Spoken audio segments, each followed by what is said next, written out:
Discrimination has been around in the United States since the start of time, whether that be towards a certain race, nationality, gender, or just any difference that we find in each other. It has not shied away. In a time of political unrest and a focus on change, the United States needs to unite now more than ever. Throughout our nation's history, immigrants have been treated as inferior, and although it's common to refer to the United States as a nation of immigrants, the reality is that immigrants in our nation have been scapegoated, exploited for cheap labor, and treated as second-class citizens for hundreds of years. With a country built up of so many different backgrounds, it is vital that we separate our differences and unite. But this dislike for immigrants started in the early 1900s. Laws were created in order to reduce the number of less, quote-unquote, less desirable Italian, Eastern European, or Jewish immigrants, and the law deliberately based the new quotas on the census data from 1890, more than 20 years earlier than when the majority of these immigrants came into the U.S., and they were mostly white Protestant from Northern and Western Europe. This specifically resonates with me because I'm of Eastern European descent, and it was hard for my parents when they arrived to the U.S. in the late 1990s.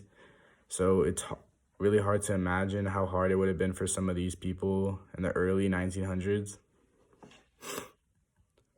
And I understand that it's easy to pick on these people and, point fingers because they're very ignorant, and they often clearly stick out due to how they speak English and other factors.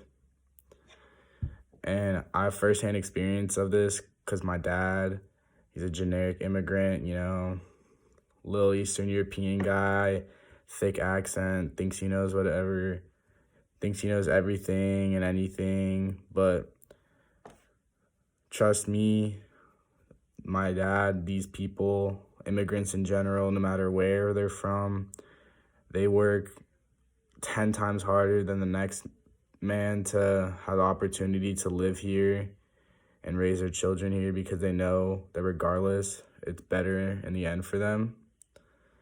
And as a U.S. foreign-born population continues to grow and become increasingly diverse, we have to become more aware of our surroundings and more accepting of change.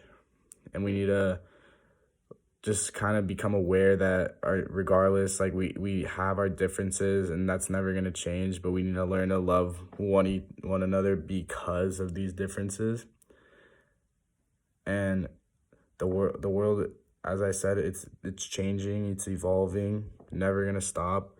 And the United States is going to keep growing in power and become more in the spotlight as the years go on. And just in the end, we need to understand that we're all one race. We all bleed the same blood. We breathe the same air that's in the atmosphere, and that we just have to realize that if we don't unite now, then there's going to be some serious stability problems for the U.S. going forward, and it would just be better if we all became one.